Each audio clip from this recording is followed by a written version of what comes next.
Assalamualaikum warahmatullahi wabarakatuh. Kami dari kelompok 2 akan melakukan persentase mengenai makalah dengan judul Studi Asesmen Kerentanan Gedung Fakultas Hukum Universitas Samratulangi dengan menggunakan metode pushover analysis. Perlu diketahui bahwa makalah ini merupakan hasil bedah dari sebuah jurnal yang memiliki judul yang sama. Baiklah, persentase pertama akan dilakukan oleh saya sendiri, Husnul Hatimah Basri. Masuk pada slide pertama pembahasan, perlu diketahui dalam persentase ini akan dimuat pembahasan mengenai masalah, solusi yang diberikan, metode, dan kesimpulan dari penelitian. Selanjutnya, masuk kepada latar belakang dilakukannya penelitian ini. Indonesia merupakan negara yang berada di jalur gempa Pasifik atau Circum-Pacific Earthquake Belt dan jalur gempa Asia atau Trans-Asiatic Earthquake Belt, sehingga tingkat resiko terjadinya gempa bumi sangatlah tinggi. Dengan resiko terjadinya gempa bumi yang sangat tinggi ini di wilayah Indonesia, maka sangat tinggi pula resiko kerusakan bangunan yang akan terjadi. Dengan adanya gempa, karena kolom bawah pada bangunan lebih lemah, maka keruntuhan terjadi pada kolom bawah. Kolom ini merupakan komponen struktur yang menopang balok, lantai, serta seluruh beban di lantai tersebut, serta lantai-lantai di atasnya. Ini dapat menyebabkan kerusakan parah pada struktur bangunan yang membuat bangunan runtuh atau terpaksa harus diruntuhkan karena tidak memungkinkan dilakukan perbaikan. Selanjutnya masuk kepada slide berikutnya, yaitu mengenai solusi yang diberikan atas masalah yang telah dirumuskan. Untuk mengetahui kerentanan dan level kinerja gedung terhadap beban gempa, maka perlu dilakukan studi asesmen kerentanan bangunan menggunakan analisis statik non-linear, yaitu pushover analysis. Dengan perkembangan teknologi analisis statik non-linear mampu disederhanakan. Untuk itu, penulis tertarik membahas studi asesmen kerentanan gedung Fakultas Hukum Universitas Samratulangi dengan menggunakan metode pushover analysis. Selanjutnya, masuk kepada apa yang mendasari dilakukannya penelitian ini atau landasan teori penelitian.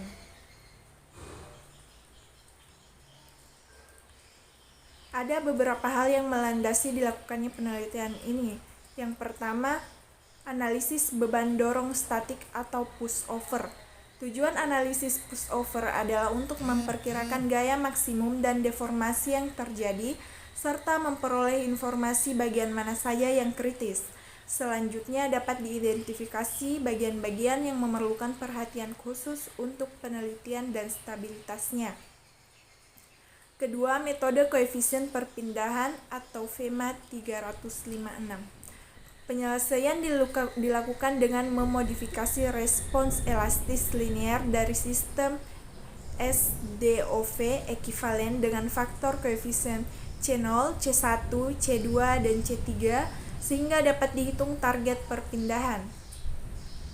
Ketiga, metode spektrum kapasitas ATC 40.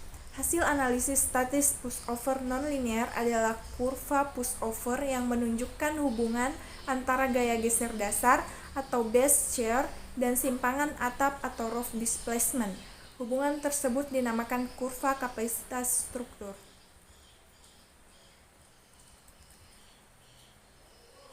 Pada slide ditampilkan contoh kurva pushover. Selanjutnya masuk kepada slide yang menampilkan kerangka penelitian, yang dimana ini merupakan susunan atau langkah penelitian yang dilakukan.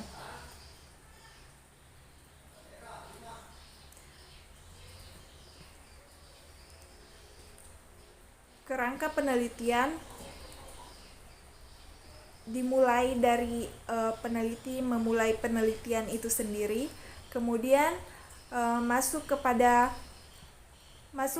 karakteristik dan data bangunan existing yang memuat deskripsi bangunan, data struktur dan material, Kemudian analisis data struktur bangunan existing, yang dimana memuat analisis menggunakan program SAP 2000 V19 atau versi 2019. Kemudian analisis beban gravitasi, beban mati dan beban hidup, dan beban gempa sesuai dengan respons spektra pada SNI 1726 tahun 2012. Kemudian masuk kepada langkah analisis struktur menggunakan pushover analisis, yang dimana ini merupakan inti dari penelitian.